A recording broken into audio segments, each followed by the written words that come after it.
என்பது சமூக உறவுகளை அளவிடுவதற்கான ஒரு அளவு முறையாகும்.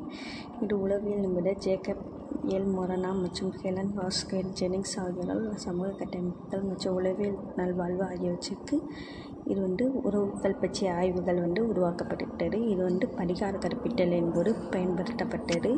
சோசியோமெட்ரி என்பதுனா சமூக உறவுகளை மதிப்பீடு செய்யும் ஒரு அளவியல் சமூக அறிவியல் முறையாகும். சோசியோமெட்ரியின் முக்கிய அம்சங்கள் என்னென்னா, சமூக உறவுகளை அளவிடுதல், குழுவில் உள்ள உறுப்பினர்களை நட்புறவு, ஒத்துழைப்பு, விருப்பு, மறுப்பு போன்ற சமூக உறவுகளை மதிப்பு செய்கிறது.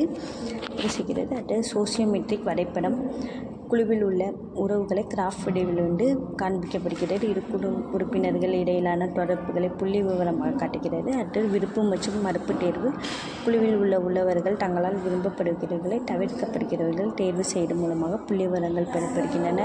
சோசியோமெட்ரியின் பயன்பாடுகள் கல்வியில் மாணவர்கள் உறவுகளை புரிந்து கொள்வதற்கு, நிறுவனங்களில் கல்வி நடவடிக்கை செயல்களை பகுப்பாய்வு செய்ய, குழு நடத்துனர்களுக்கு திட்டமிடலுக்கும் தீர்வுகளுக்கும் உதவ. இதுக்கு உதாரணம் என்னென்னா, ஒரு வகுப்பு இடைவெளியில் மாணவர்கள் ஒருவரை எந்தளவு விரும்புகிறார்கள் என்பதை காண சோசியோமெட்ரி பயன்படுகிறது. இதுதான் சோசியோமெட்ரியின் உதாரணம். நன்றி.